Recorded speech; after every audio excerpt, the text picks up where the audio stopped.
వచ్చును. సామెతలు 13వ అధ్యాయంలో 4వ వచనము, సోమరి ఆశపడును గాని వాని ప్రాణమునకేమియు దొరకదు, శ్రద్ధ గల వారి ప్రాణము పుష్టిగా నుండును. కాబట్టి శ్రద్ధగా పనిచేయవారు ఏలుబడి చేయుదురు, శ్రద్ధ గల వారి ప్రాణము పుష్టిగా నుండును. కాబట్టి దేవుని పనుల పట్ల మనము శ్రద్ధగా పని చేసినప్పుడు ఏలుబడి చేస్తాం. మన పనుల్లో శ్రద్ధ చూపి పని చేసినప్పుడు వాటిలో విజయాన్ని పొందుతాము. అంతేకాకుండా ఆ పనుల్లో శ్రద్ధ చూపడం ద్వారా అవి సఫలం అవుతాయి.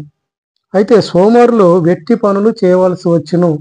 సోమరులు చేసిన పనికి జీతం ఉండదు. వారు చేసే పని వెట్టి పని అంటే దానికి ఏమీ ప్రతిఫలం ఉండదు. కాబట్టి సోమరులు వెట్టి పనులు చేయవలసి వచ్చును. కాబట్టి సోమరితనం వల్ల ఎలాంటి ప్రయోజనం లేదు. శ్రద్ధ గల వారి ప్రాణము పుష్టిగా నుండును.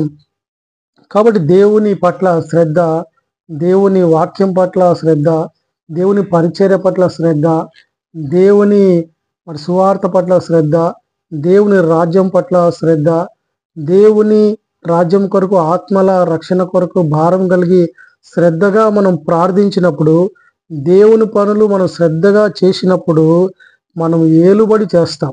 కాబట్టి దేవుని పని శ్రద్ధగా చేయబద్దులమై ఉన్నాం. కాబట్టి దేవుని పనులు ఎంతో జాగ్రత్తగా శ్రద్ధగా చేయాలా. కాబట్టి అశ్రద్ధ చూపకూడదు.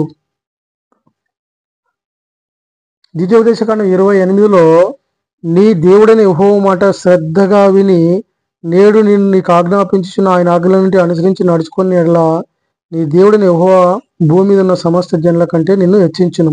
కాబట్టి దేవుని మాట విషయంలో కూడా శ్రద్ధగా వినాల. వినడం వల్ల విశ్వాసం వస్తుంది.